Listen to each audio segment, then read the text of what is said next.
December 1992, Lampeter, Pennsylvania. Police are called to a crime scene. A young woman found dead in her home. She's the victim of a brutal attack. It would have been a very disturbing scene that they walked into. She was very badly beaten about the head and neck. She had some teeth that were knocked out. Her jaw was broken.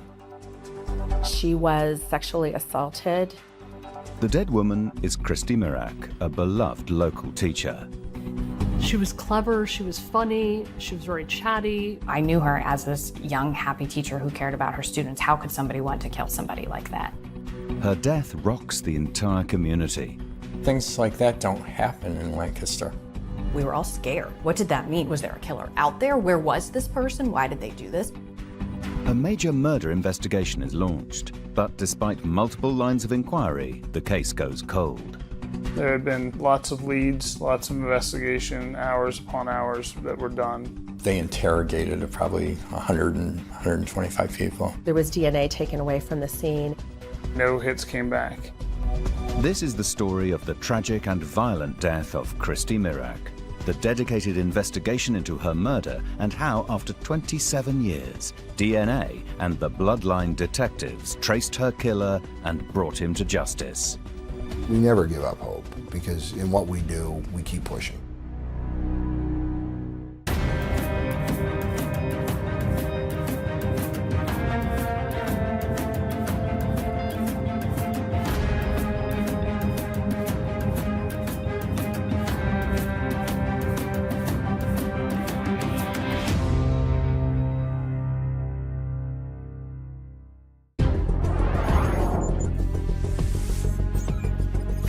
December 1992, a 9/11 dispatcher in Lancaster County, Pennsylvania, received a call from a man in the East Lampeter Township area. He discovered his colleague dead. 911 call was received by Principal Goodman. It would have been around 9:20 in the morning. Harry Goodman, who was the principal at Rowerstown Elementary School, had gone to the residence of one of his teachers, Christy Mirak, and he had found the door slightly ajar. He had knocked, no one answered. He went in and he found the teacher, Christy, on the floor. I was in total shock. It was an unimaginable feeling. I ran out the door, and I remember running from townhouse to townhouse, and I was staggering, and I'm pounding on doors, pleading for somebody to let me in. And finally somebody did, and I called 911. On the call, he said that it appears that Christy Mirak has been raped and murdered. Local police were dispatched to the residence. The East Lampeter police soon arrived at the scene, but in his hurry to leave, the principal had closed the door on his departure. The first two officers that arrive on scene, they have to force entry into the residence. So they kick in the door. To their left was a living room. In that living room, they observed the body of Christy Mirak.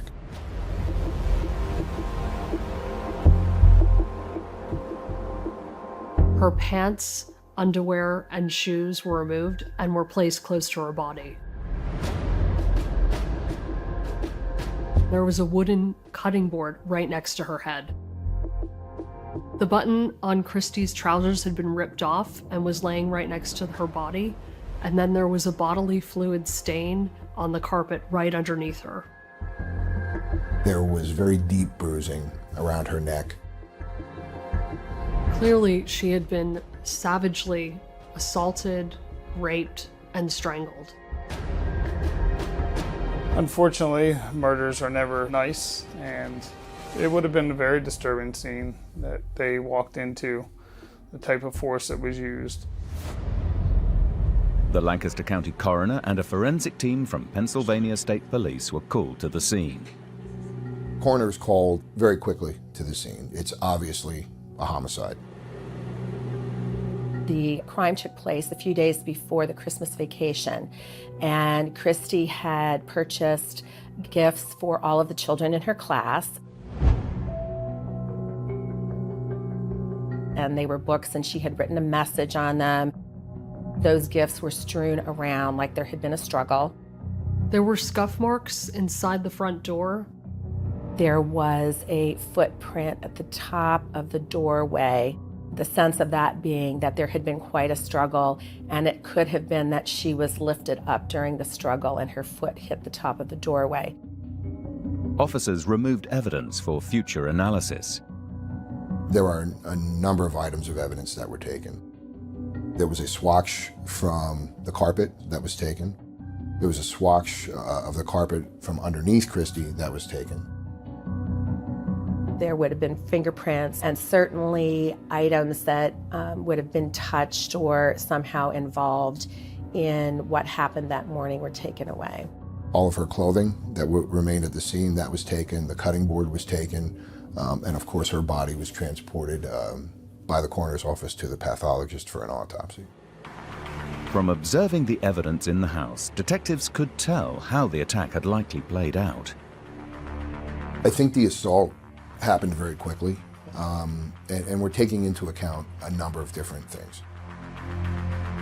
Where Christy's body was eventually found, there was no signs of any kind of a struggle. There was a coffee table next to her head.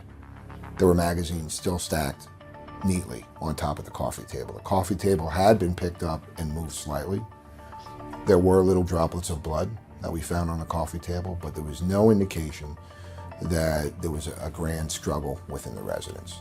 The only indication of any kind of a struggle was right in the foyer. So that led investigators to believe at the time, and we agreed, that it was a blitz-style attack. It happened very quickly.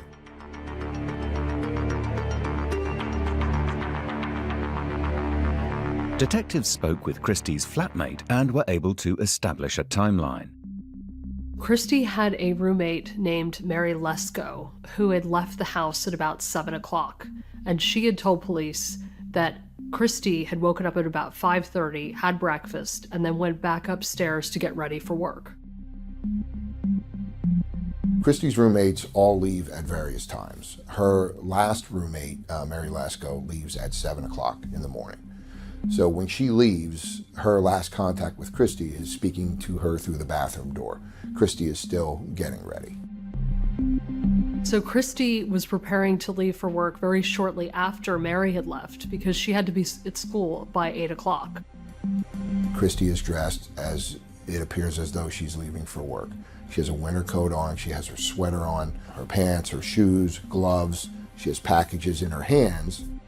It appeared as though Christy was walking, or at least standing at the front door of her residence, getting ready to leave for the day.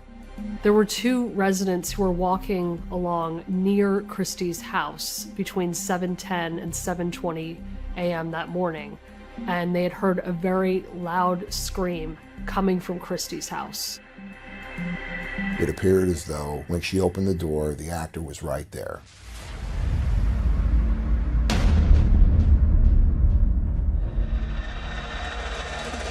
The question police needed to answer was, did she know her killer, or was it a random attack? That's the million-dollar question, whether Christy knew him or not. Had they run into each other? We don't know.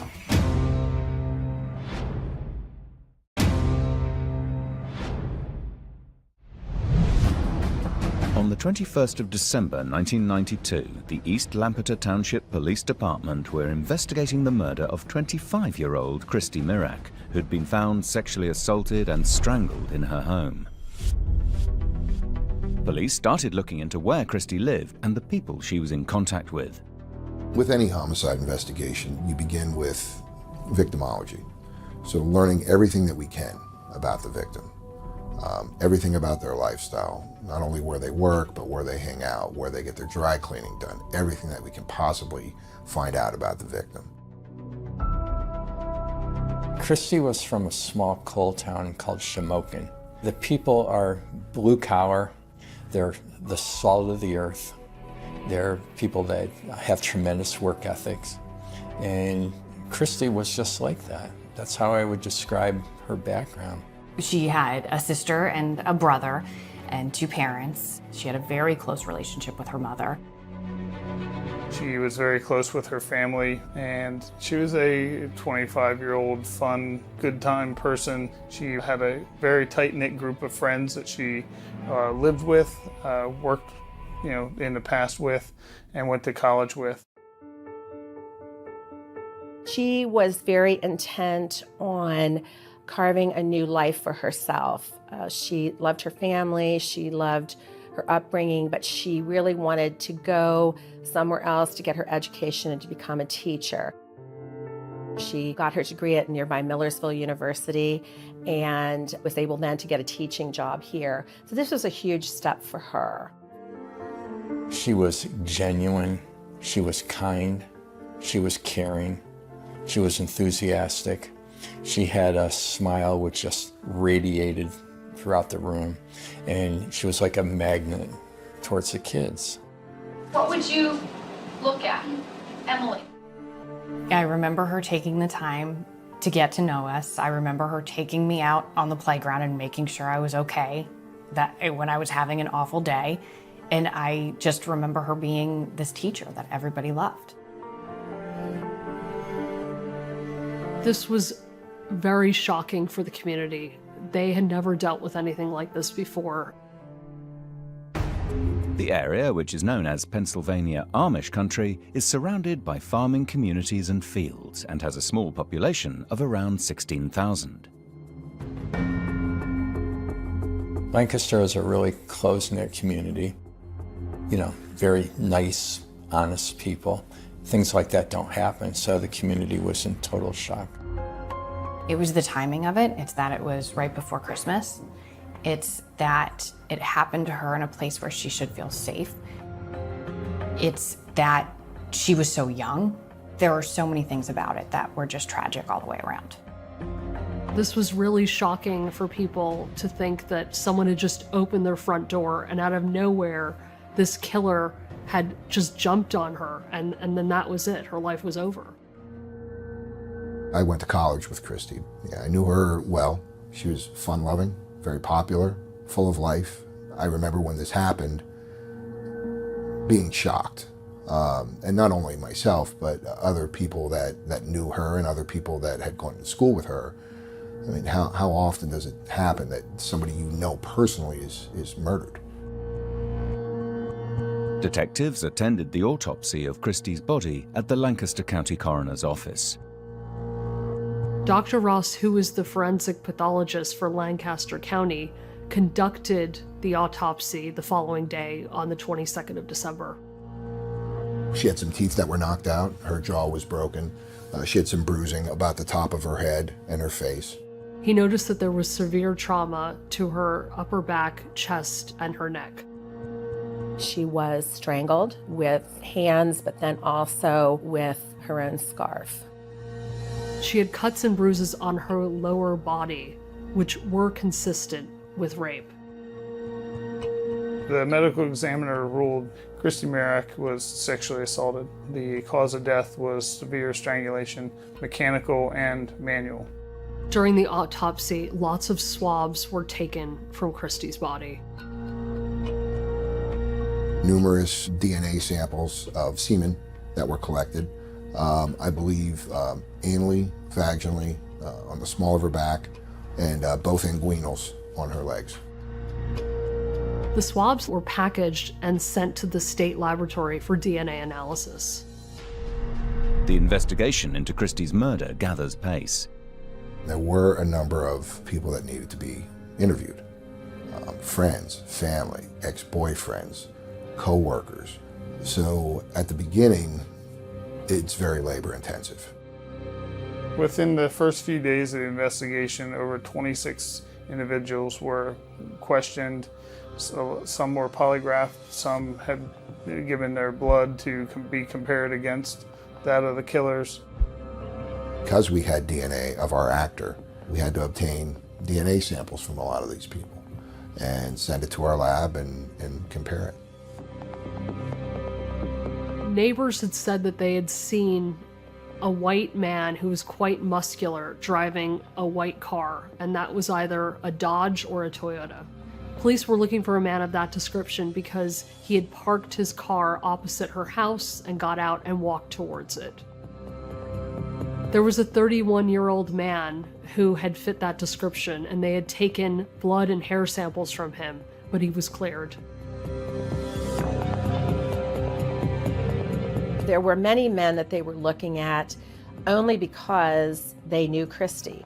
They may have known her very well. They may have known her as an acquaintance, very casually. There was a lot of suspicion around a man who was 20 years Christy's senior, and he had turned up at the school the day after she was murdered with flowers and hadn't heard about her being killed. She was involved in a relationship of several years, and it was a relationship that her family did not know about. The person she was involved in was a much older man who was married, and her very close-knit group of friends knew about him, but her family did not, nor did her co-workers. When he found out about her death, he went to the police, he gave a full interview and DNA sample, and later he was cleared. But the police could not rule out anyone from the investigation, even those close to Christy. About 2 days after the incident, they called me up and they said that they would like to talk to me about Christy, her friends, her teaching ability, and those kinds of things. So I drive down to the police department. Now granted, I am still in shock. I'm mourning the loss of my teacher, mourning the loss of my friend. I'm panicked. I'm overcome with emotion and grief. I walk into the police department thinking I'm going to be answering questions about Christy's teaching. As soon as I walk in, they fingerprint me. The focus of the investigation moved to the man who alerted police to the crime. I couldn't believe it. It was like, they think I did this.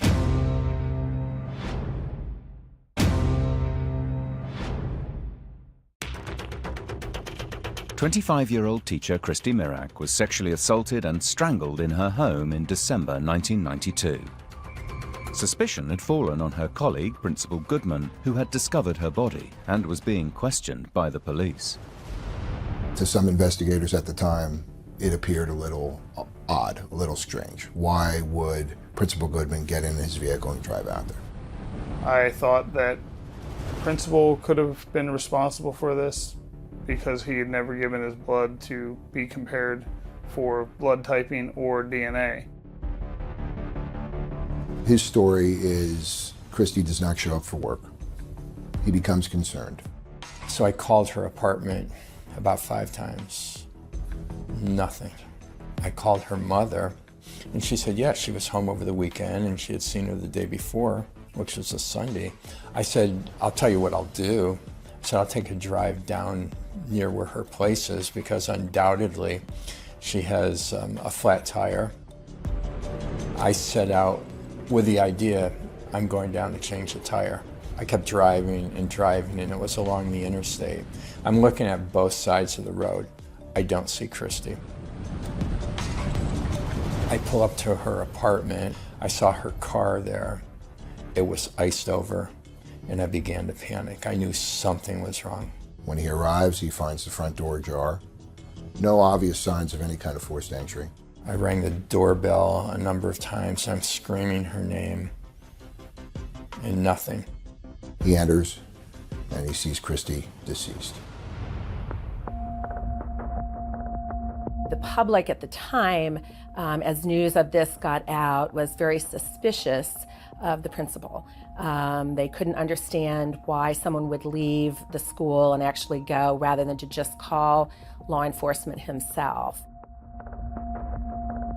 They estimated that Christy was probably, her life was taken from her probably between 7:30 and 8.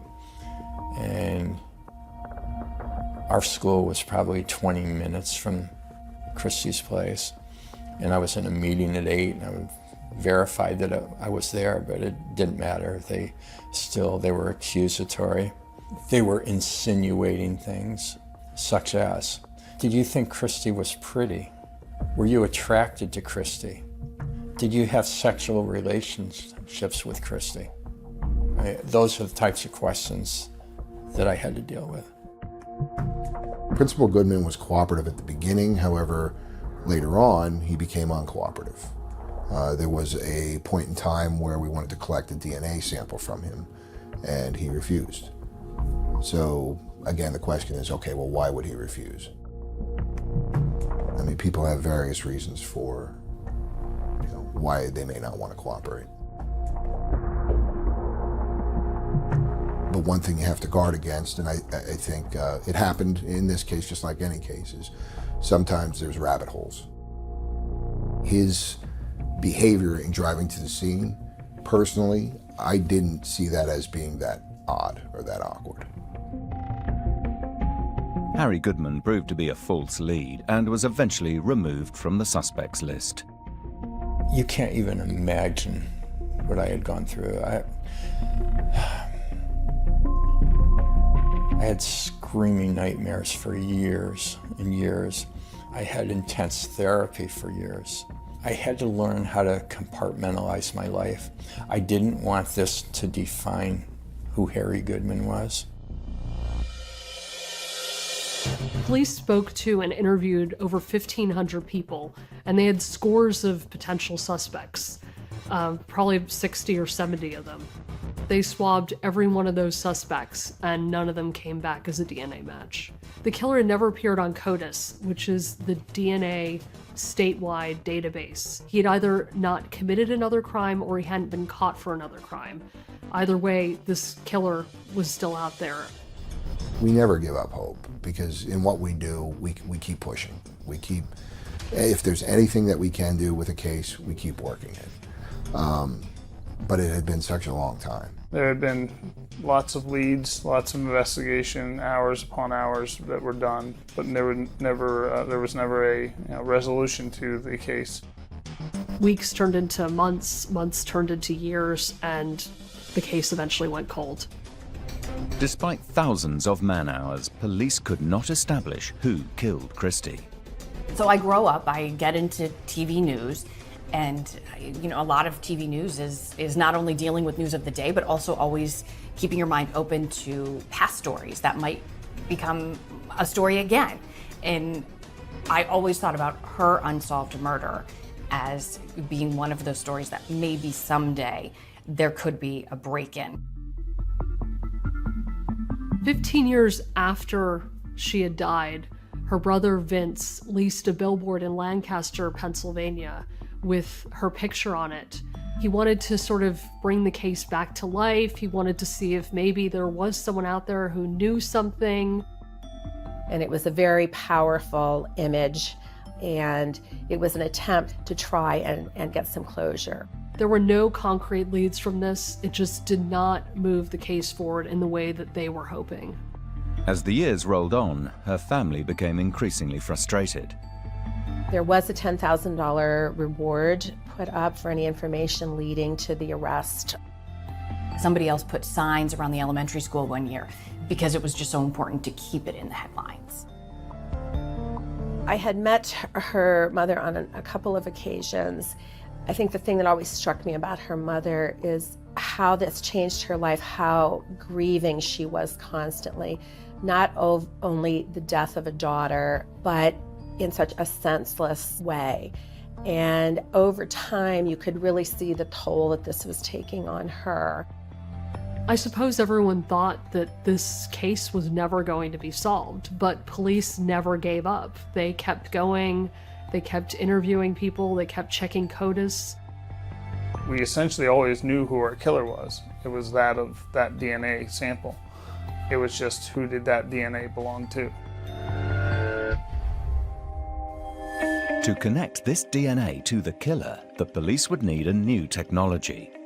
The DA's office realized that DNA techniques and technology had advanced drastically over the past 20-something years since Christy's death. So they wanted to take the new technology and apply it to her case and see what would happen. They decided to look at Parabon Nano Lab to see what technology they had developed and how it could apply to the case. Parabon was a company that we had dealt with from time to time with other cold cases. And they had something which was called a snapshot. And essentially what that did was Parabon would take DNA that we gave them from a particular case, evidence, and it would be a DNA extraction. They would put together a photo or a sketch of what our actor would look like based on their DNA.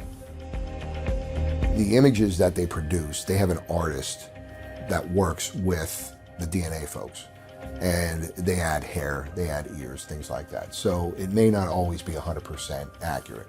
However, in this photo, I believe the photo we received was a male in his maybe early to mid 20s, darker skin complexion, maybe darker hair. On November the 1st, 2017, the Lancaster County District Attorney released the phenotyping snapshot image to the public. I was so hoping that when I saw it and when everyone saw it, it might be, aha, we know who that is. We can identify them. That didn't happen. The face looked like a regular face you might pass 100 times a day. So there wasn't that immediate, okay, based on this, we know exactly who it is, but it certainly let people be ruled out. Maybe it put other people on the radar. Maybe people looked at it and thought, you know, I can see how that might look like somebody.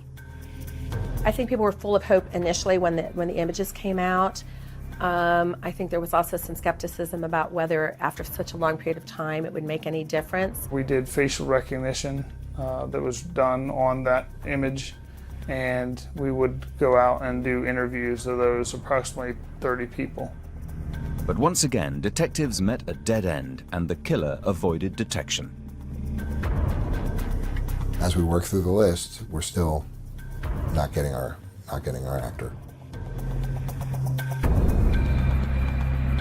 But Parabon had another tool that they thought could move the investigation forward. Tom Shaw of Parabon Nanolabs contacted the police and said that they had a different offering, which was based on ancestry DNA. And they said that they could take the DNA and turn that into some type of lead. Basically, the way it was explained was the genealogist would take the DNA profile and do what a lot of these ancestry websites do, which is doing all the research to put together family trees. It was a new step, and it was, again, yes, it required money, and the DA's office approved spending the money. They were taking this sample and they were putting it into almost a hand-drawn database, essentially, of people and saying, let's follow the trail and see who this ends up being connected to. And we now know that it gets a hit. So the company then basically make a big circle and include anybody who could be around the same age as the suspect, who was in the same area at the same time. They put all these factors in, and then they go through hundreds of profiles and narrow it down until they have a name. The search on GEDmatch showed 2 second cousins who were linked to the suspect. CeCe Moore took the GEDmatch search results and she started to build out the family tree, starting from the great-grandparents down throughout the rest of the family. So basically she's trying to find the right person and the right place with the right ancestral mix. She was able to narrow it down to a family in Lancaster who had Northern European descent as well as some Puerto Rican ancestry. From there, she started researching local newspapers in Lancaster, looking for any information about those families. Trooper Roberts called me on my phone, and I was in Orlando, Florida, and he told me, hey, he said, we have a hit. He said, we have a DNA match to our actor. Could police finally have identified the killer, and would it be someone she knew? This was one name that never came up, not even remotely.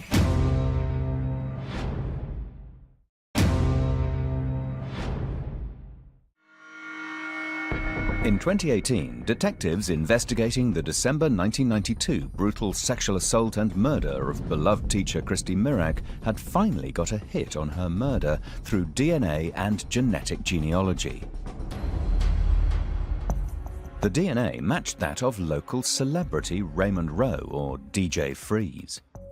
DJ Freeze was a local celebrity, so he was well known to people in the area. DJ Freeze was a very popular DJ in not only Lancaster County, but Philadelphia, New York City, all over the Northeast. He even did some international travel. He was more than just a DJ that you might see at a wedding. He was sometimes a house DJ for local clubs and dance clubs. He would go on radio stations. He was certainly a name that people knew in Lancaster County. Police needed to find evidence that would link the suspect with the crime that had happened almost 30 years ago. They would need a sample of Raymond Rowe's DNA. Ray, at the time when he was DJing, he was very cognizant about cleaning up after himself. He would collect his own garbage.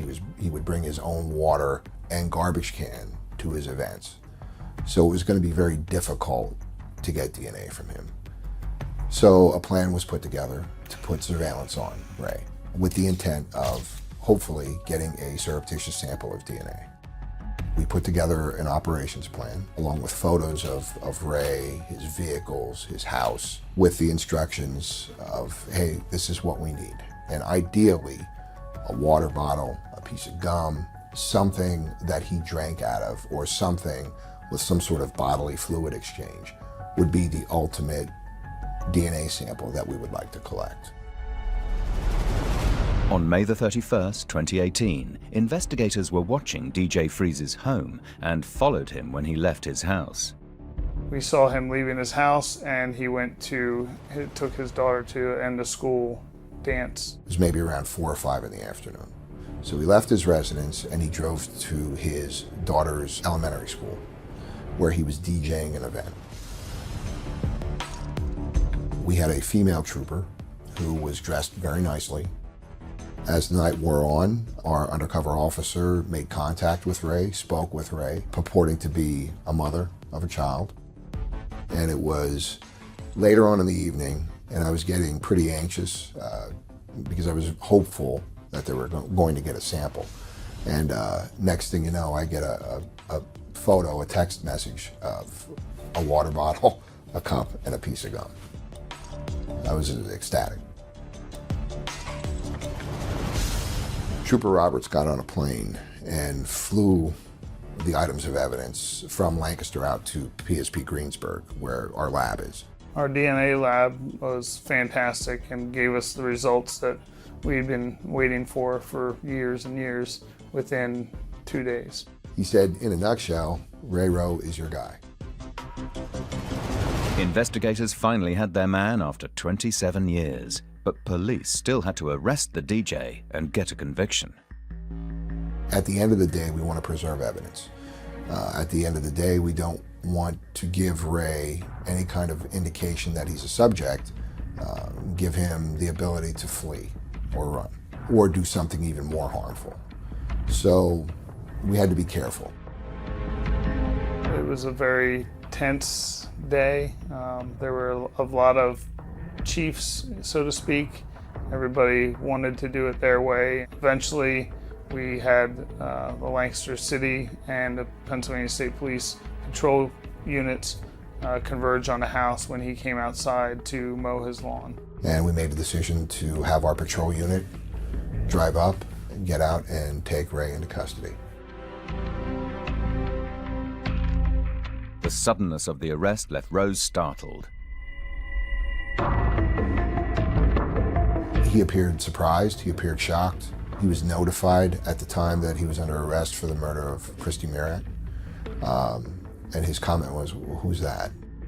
He was then taken to Lancaster City Police Department, where they set up an interview room, could be watched by the rest of the investigators. He's intelligent. He appeared manipulative. He wanted to control the interview. At no point did he admit to anything.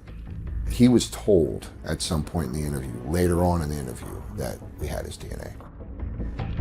When the evidence was presented to him, he denied it being him that killed Christy Mirak.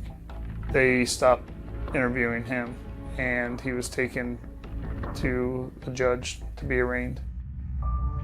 Once Raymond Rowe had been arraigned, the police called a press conference. I was sitting in a news meeting, and I was sitting there next to the managing editor for news, and the phones went off that the DA had announced a press conference, and the managing editor and I looked at each other, and at the very same time we said Christy Mirak. And what we learned was that an arrest had been made in the case, that they were able to trace the DNA to someone who had been living in our community in a very high-profile way for all these many years. And that was quite shocking. First it was, wow, they caught someone. But then, not too far into the press conference, Craig Steadman says, Raymond Rowe, known as DJ Freeze, or something to that effect. And it was, wait, what? Hang on. It's one thing to know who killed her, but now we know DJ Freeze is the name connected to it? That was mind-blowing. Reporters in our newsroom did a lot of investigating. They talked to former girlfriends. He had been married and divorced 3 times and married a 4th time. And we got the image of this certainly very public man, but when you dig a little deeper, you hear things like, very focused on his work, personally a very controlling man. My first thought was just anger. It was confusion and anger. For so long, police had been searching for her killer, and here he was in plain sight, literally broadcasting his name on a daily basis. There he was, right there. With everyone in the community bracing themselves for the trial, Raymond Rowe changed his plea. Ultimately, Ray Rowe ended up taking a plea deal. I'm not sure why. He was willing to take a plea of life, and potentially because the death penalty was in play. Christy Mirak's family were in court on the first day of the trial.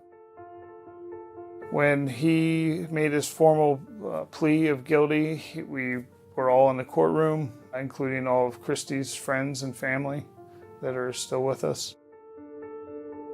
It was a short, cookie-cutter statement. I do not believe he showed any remorse at any point during any of this.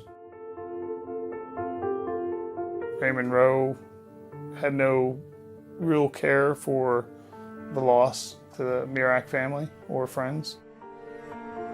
Her father tried to get up and speak, but was unable to from his emotion.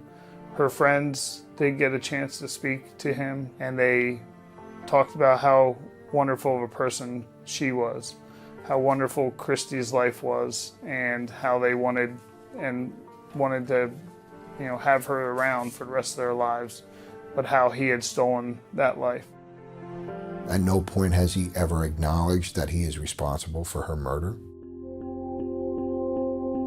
Raymond Rowe was sentenced to life plus 60 to 120 years. Despite the murder finally being solved, it has left an indelible impact on the local community. I don't think they'll ever forget about this case. It is notorious, it is infamous. People will always remember this case and always talk about it. There are victims always on multiple sides of these kinds of situations. Ray's family was under the belief that, Ray was this successful DJ who had created his own business and who had risen out of nothing. And now, suddenly, their whole belief system is just destroyed. Because here they're now confronted with the fact that he is a rapist and a murderer. Although Rowe is behind bars and will never be free again, he has maintained his silence, leaving Christy's family and the community troubled with many unanswered questions. I believe the community in Lancaster, Pennsylvania, somewhat healed after this case had been solved, but not fully, because you can never bring Christy back.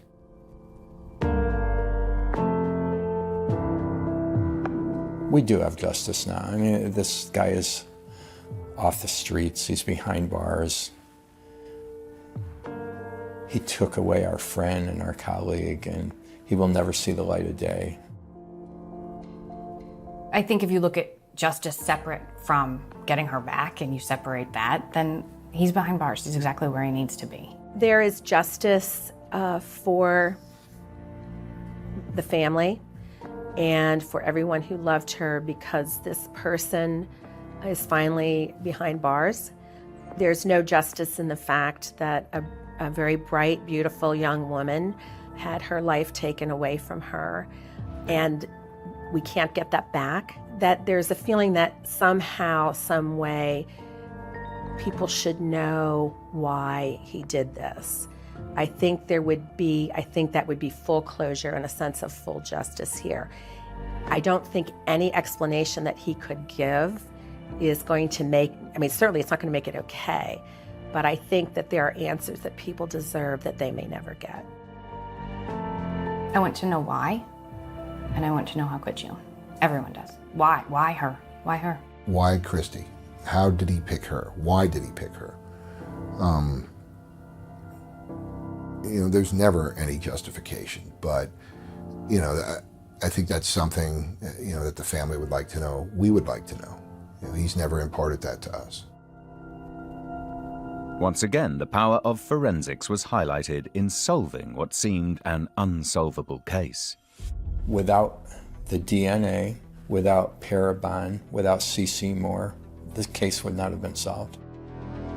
I would not be talking about her case as a closed case if that DNA technology had not been there.